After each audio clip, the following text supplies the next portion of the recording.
사도행전은 3장에서 5장에 걸쳐서 예수의 이름이 여러 번 등장합니다. 먼저 3장 6절에서는 베드로와 요한이 성전 미문에서 구걸하는 안진뱅이를 예수의 이름으로 고치지요. 은과 금은 내게 없거니와 내게 있는 이것을 내게 주노니 나사렛 예수의 이름으로 일어나 걸으라. 그때 그 안진뱅이가 걷고 뛰며 하나님을 찬양하는 생명의 역사가 나타났습니다. 또 4장 17절에서도 예수의 이름이 언급됩니다. 이것이 민간에 더 퍼지지 못하게 그들을 위협하여 이후에는 그 이름으로 아무에게도 말하지 못하게 하니라. 그리고 5장 28절에 4장에 언급된 예수의 이름이 다시 한번 언급됩니다. 우리가 예수의 이름으로 가르치지 말라고 단단히 주의를 주지 않았느냐. 이 두 구절, 마지막 두 구절에서 유대 종교 지도자들은 예수의 이름으로 일어나는 생명의 역사를 막기 위해서 위협하고 협박하는 것을 발견할 수 있습니다.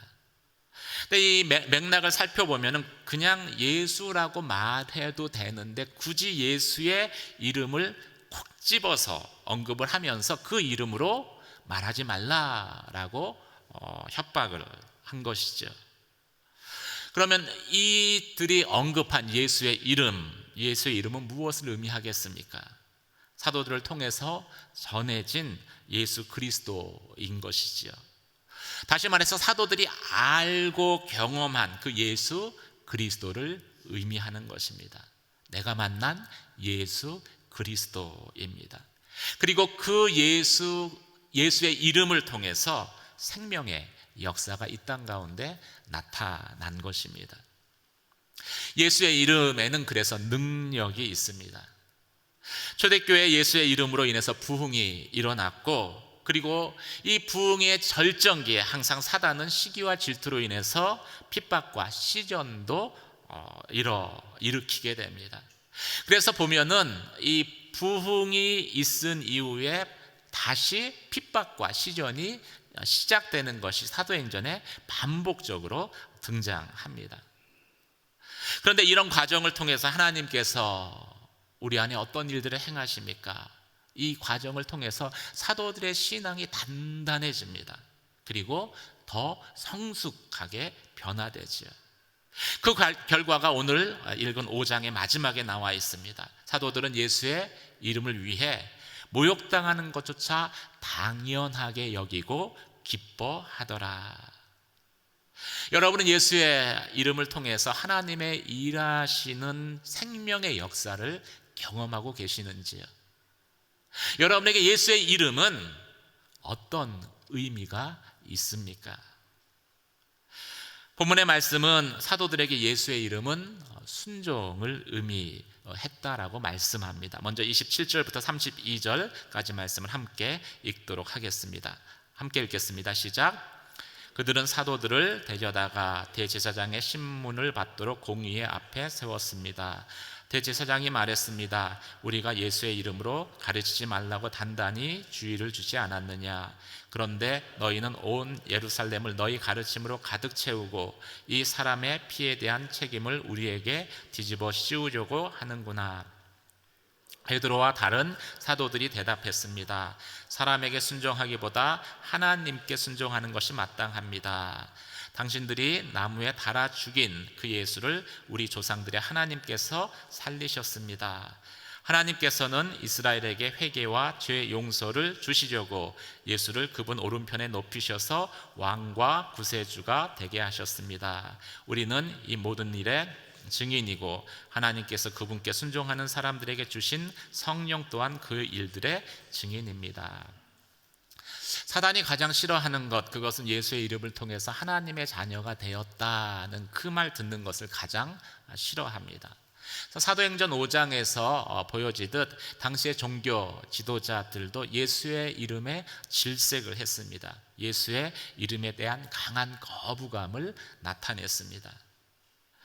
예수의 이름은 하나님의 부르심에 대한 순종을 나타내는 상징, 아이콘이기 때문입니다.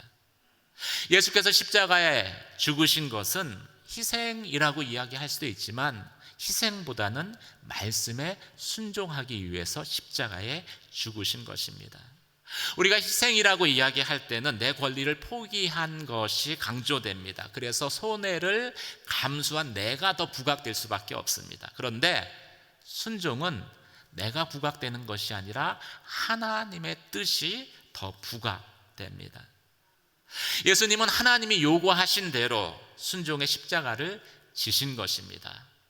이것은 예수님이 마지막에 드렸던 겟세마네 동산에서의 기도에서도 잘 나타나 있습니다. 마태복음 26장 39절 말씀을 함께 읽도록 하겠습니다. 함께 읽겠습니다. 시작.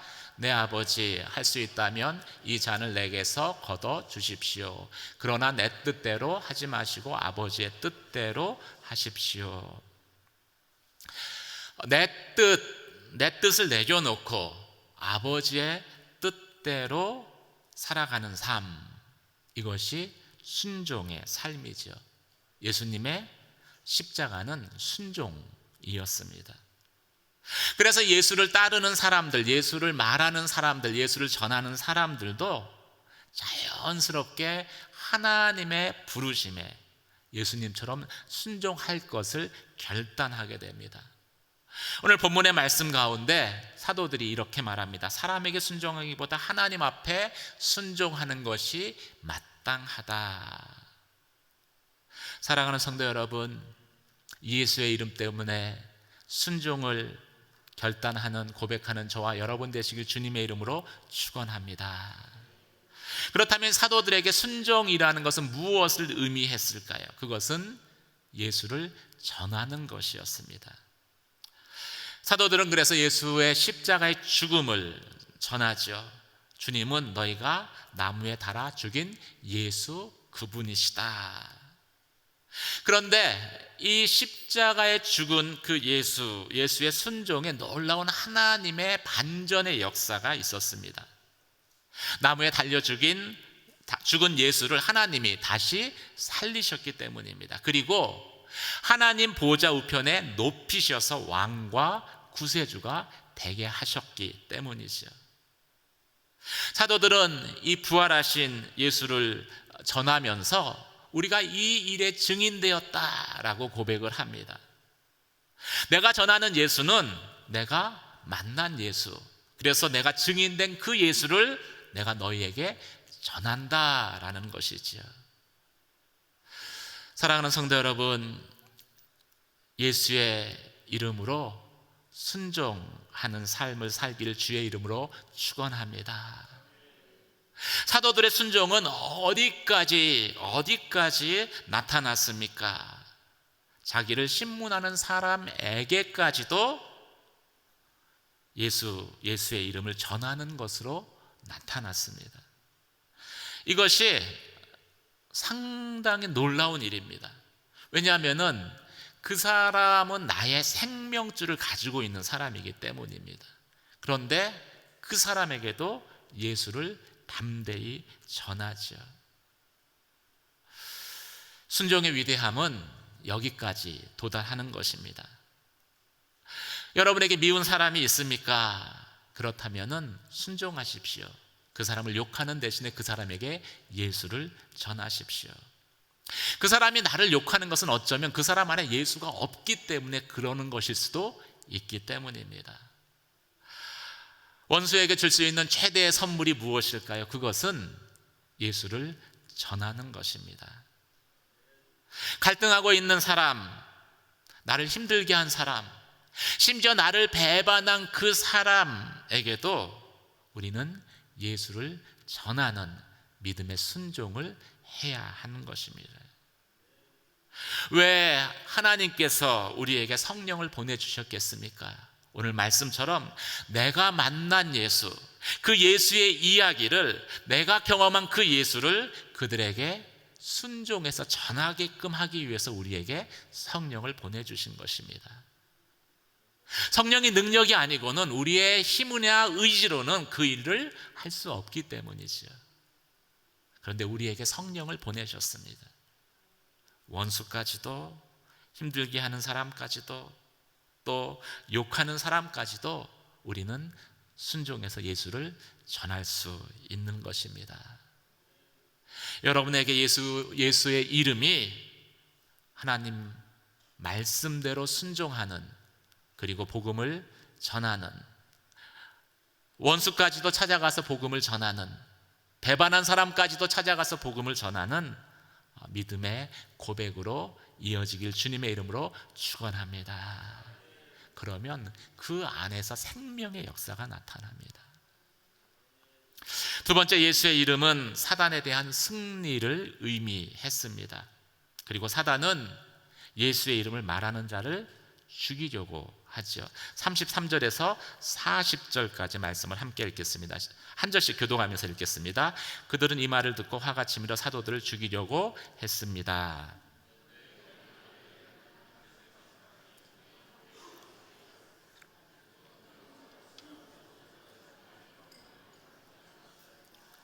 그는 사도들을 잠시 공의의 밖으로 내보내라고 명령하고는 이렇게 말했습니다. 이스라엘 사람들이여, 여러분이 지금 저 사람에게 하려는 일에 신중을 기해야 합니다. 드다가 나타나서 자신이 대단한 사람인 양 공포하고 다니자 400명이라는 사람들이 따랐습니다. 그러나 그는 죽임을 당했고 그를 추종하던 사람들은 모두 뿔뿔이 흩어지고 말았습니다. 결국 그 일은 아무것도 아닌 걸로 끝났습니다. 그 사람 뒤에도 갈릴리 사람 유다가 인구조사를 할 때 나타나서 많은 추종자들을 거느리고 반란을 도모했지만 역시 죽임을 당했고 그를 추종하던 사람들도 모두 흩어졌습니다. 지금의 경우에 대해서도 내가 한마디 하자면 저 사람들을 상관하지 말고 그냥 내버려 둡시다.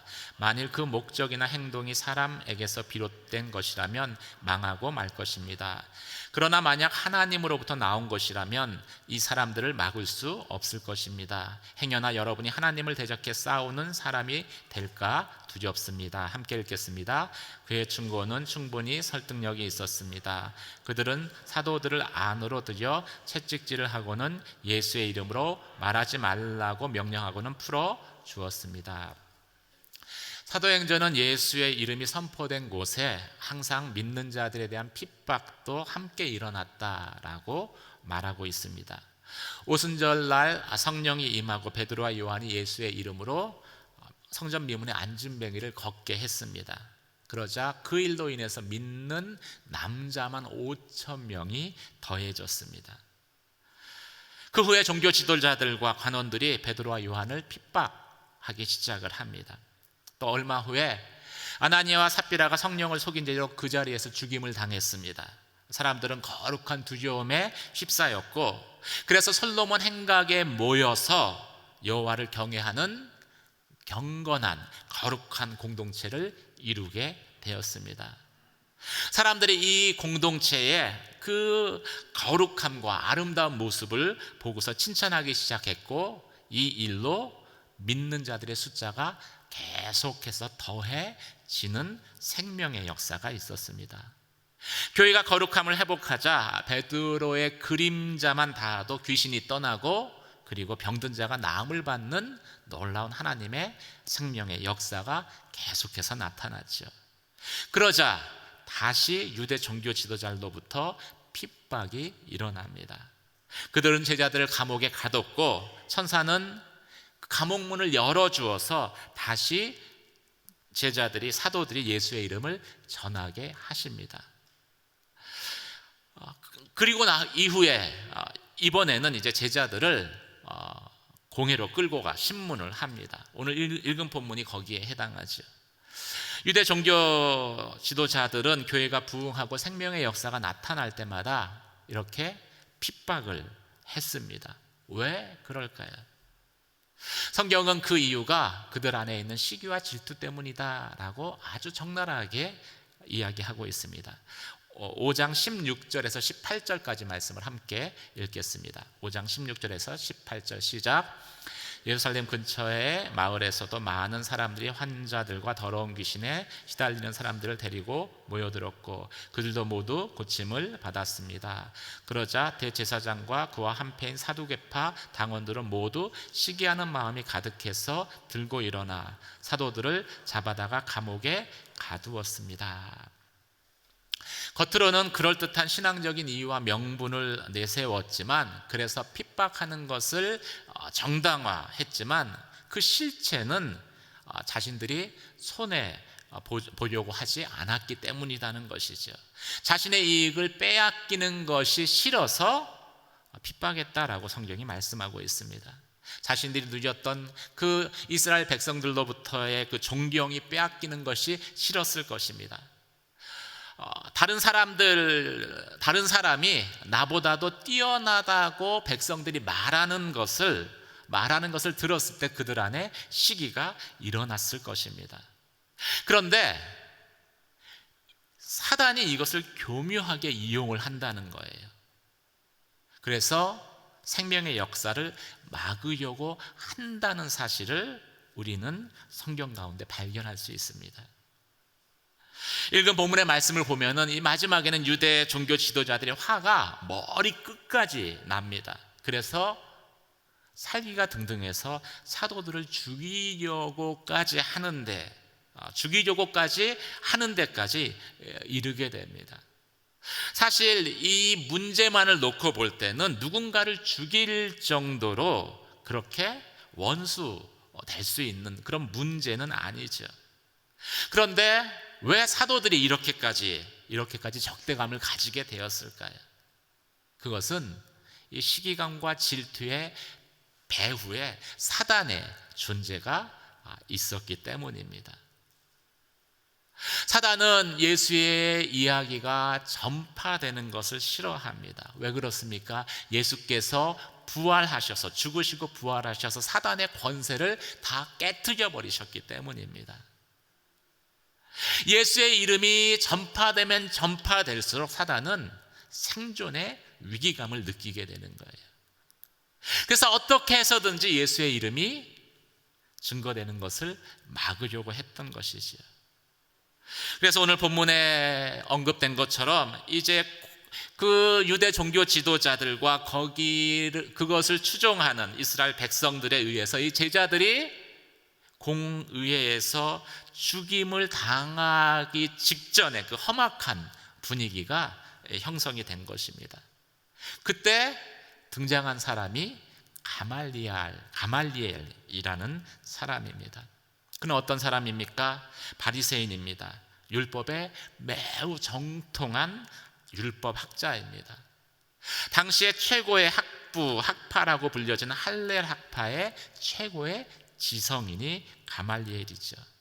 백성들은 이 가말리엘을 존경했습니다. 그는 말과 행동이 일치한 사람이었기 때문이죠. 또 타인들보다도 탁월한 지식과 지혜를 가지고 있어서 많은 사람들의 문제를 해결해 주었기 때문에 그를 존경했습니다. 이 가말리엘이 죽었을 때 이런 이야기가 회자되었다라고 합니다. 이제 율법에 대한 존중이 사라졌고 동시에 금욕과 경건도 죽어버렸다. 한 사람의 죽음에 대해서 이렇게까지 표현할 정도로 존경받는 인물이 가말리엘이었습니다. 그런데 이렇게 존경받는 가말리엘이 분노한 이스라엘 백성들 앞에서 사도들을 변호하고 있는 것입니다.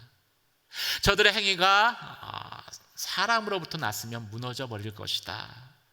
그런데 만약 하나님께로부터 말미암은 것이라면은 우리는 저들을 무너뜨릴 수도 없겠거니와 우리가 하나님을 대적하는 자가 될까 두렵다라고 말을 한 것입니다.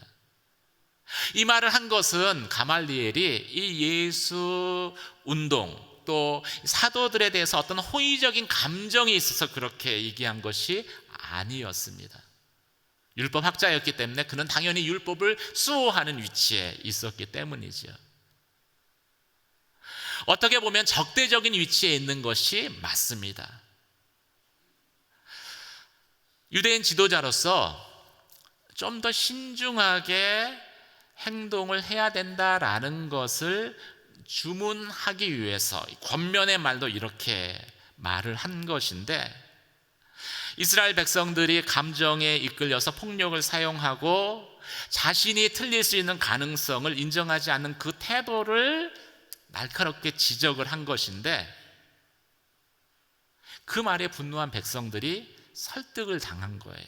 그리고 그 말을 듣고 사도들을 풀어준 것이지요. 얼마나 놀라운 일입니까? 가말리엘이 그 말을 했다는 것도 놀랍지만 그 말에 백성들이 사도들을 풀어준 것은 더 놀라운 일입니다.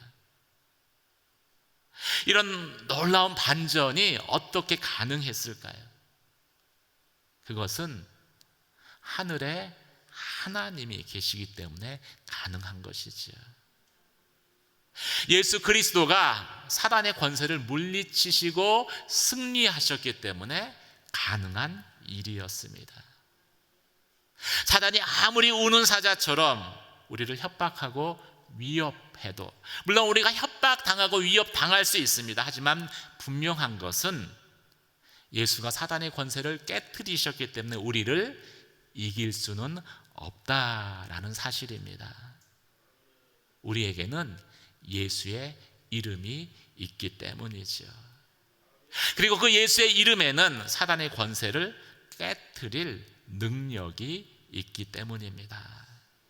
사랑하는 성도 여러분, 날마다 예수의 이름을 통해서 여러분 가운데 있는 믿음의 싸움 가운데에서 사단이 아무리 협박하고 위협한다 할지라도 끝까지 싸워 승리하는 그러한 저와 여러분이 되시길 주님의 이름으로 축원합니다. 오늘 본문은 마지막으로 예수의 이름은 고난 중에도 기뻐할 수 있는 능력이 있다고 저희에게 말씀합니다. 41절 42절 말씀을 함께 읽도록 하겠습니다. 함께 읽겠습니다. 시작. 사도들은 예수 이름을 위해 모욕당하는 것이 합당하다고 생각하고는 기뻐하고 공회를 떠났습니다. 그들은 날마다 성전에서 또 집집마다 다니면서 예수께서 그리스도라고 가르치고 선포하기를 쉬지 않았습니다. 우리는 하나님의 은혜를 받으면 하나님께 우리를 드리고 헌신을 합니다. 그런데 그 헌신에 대해서 적절한 그 보상이 따르지 않으면은 이내 난처한 상황에 처할 수 있습니다. 세상 사람들이 우리에게 이렇게 말할 것이기 때문입니다. 그렇게 열심히 예수를 믿는데 나아지는 게 하나도 없지 않느냐. 우리를 모욕하고 비웃을 수 있기 때문이죠. 오늘 본문의 사도들도 비슷한 상황에 놓여 있습니다. 예수의 이름을 전하다 공회에 끌려가고 채찍질 당하는 그러한 수치를 당했기 때문이죠. 채찍질 당한다는 것 자체가 고통스럽습니다. 그런데 이 당시의 문화 속에서 이 육체의 고통보다 더 버티기 힘든 것은 이 채찍질 당한다는 것, 공개적으로 사람들이 있는 앞에서 채찍질 당한다는 것으로 인해서 느끼게 되는 모욕감, 수치심이었습니다. 그런데 그 일들을 당했음에도 불구하고 사도들이 난처해하지 않습니다. 당황하지 않습니다. 오히려 모욕당하는 것을 당연하게 여겼다라고 성경에 기록하고 있습니다. 거기에 멈추는 것이 아니라 한 발짝 더 나아가서 기뻐하며 모욕당하는 것을 기뻐하며 공회를 떠났다라고 밝히고 있습니다. 어떻게 이런 일들을 당하면서 이런 상황에서 기뻐할 수 있었을까요? 이런 일 당하는 것이 예수님처럼 부르심에 순종하는 길로 가는 것이다라고 받아들였기 때문일 것입니다. 예수님도 순종해서 십자가를 지실 때 사람들로부터 환영받지 않았습니다. 사람들로부터 거부당하고 또 사람들에게 배반당하고 또 사람들로부터 모욕당하고 그리고 죽임을 당하셨지요. 그런데 그렇게 죽은 것이 끝이 아니었습니다. 하나님은 이 모든 예수님이 당했던 거절과 배반과 모욕과 수치, 이 모든 것들을 한순간에 뒤집어 버리십니다. 그 죽은 예수를 사흘 만에 다시 일으키시는 부활의 역전을 통해서, 반전의 부활을 통해서 모든 상황들을 역전시켜 버리시죠. 하나님의 역사입니다. 사도들은 예수를 전하면서 이런 하나님의 일하시는 역사들을 경험합니다. 그리고 그 하나님의 역사를 하게 된 것이지요. 그렇기 때문에 예수님처럼 하나님께 순종하는 길이다라고 이해가 되면은 내가 무슨 일을 당해도, 능욕을 당하고 오해를 받고 또 억울한 일을 당하고 또 모욕을 당해도 더 이상 그것이 문제되지 않았던 것입니다. 사실은 이것이 눈앞에 안진뱅이가 일어나는 그런 기적 못지않은 기적입니다. 어떻게 보면 더 놀라운 우리 안에 임했던 생명의 역사이죠. 왜냐하면 그렇게 내가 변화되고 나면은 어떤 일들이 내 앞에 생겨도, 어떤 사람이 내게 무슨 말을 하더라도 우리는 예수 그리스도로 인해서 더 이상 예수 그리스도를 믿는 믿음에서 넘어지지 않을 것이기 때문입니다. 오히려 그런 것들을 우리에게 큰 명예고 영광이라고 확신하게 될 것입니다. 사랑하는 성도 여러분, 열심히 예수를 믿는데 좋아진 게 없네 라는 말을 들을 때 여러분의 신앙이 흔들립니까? 그것으로 인해서 하나님이 내게 주셨던 기쁨이 한순간에 사라지는 것들을 경험하십니까? 그런 모든 분들 가운데 오늘 사도들에게 임했던 생명의 역사가 임하기를 주님의 이름으로 축원합니다. 그러면 어떤 것도 예수의 이름으로 말미암는 생명의 역사를 막을 수가 없습니다. 로마서 8장 18절 말씀을 함께 읽도록 하겠습니다. 함께 읽겠습니다. 시작. 현재의 고난은 앞으로 우리에게 나타날 영광과 좋게 비교할 수 없다고 생각합니다. 이 로마서 8장 18절에 이 고백이 나의 고백이 되고 또 여러분의 고백이 될 것입니다. 사랑하는 성도 여러분, 내가 당하는 고난보다 그로 인해 받을 예수님의 영광이 클 것을 확신하는 저와 여러분이 되시길 주님의 이름으로 축원합니다. 그럼 고난 당해도 우리가 기뻐할 수 있습니다. 그리고 이런 사람을 통해서 증거되는 예수의 이름에는요, 반드시 생명의 역사가 나타나게 되어 있습니다. 어떤 것도 환난, 고난, 핍박, 수치, 모욕, 심지어 죽음까지도 그 예수의 이름으로 말미암는 그 생명의 역사를 막을 수, 그 사람의 입을 통해서 선포되는 그 예수의 이름으로 말미암는 생명의 역사를 막을 수 없을 것이기 때문입니다. 이 믿음의 고백이 저와 여러분의 고백이 되시기를 주님의 이름으로 축원합니다. 오늘 말씀을 생각하며 함께 기도하며 나아가도록 하겠습니다. 말씀을 준비하며 떠오른 찬양이 예수의 이름으로 나는 일어서리라는 찬양입니다. 여러분에게 예수의 이름은 무엇을 의미합니까? 단지 나의 소원을 이루어주는 그러한 도구에 불과하지는 않았습니까? 오늘 성경 말씀은 예수의 이름이 우리에게 순종이라고 증거합니다.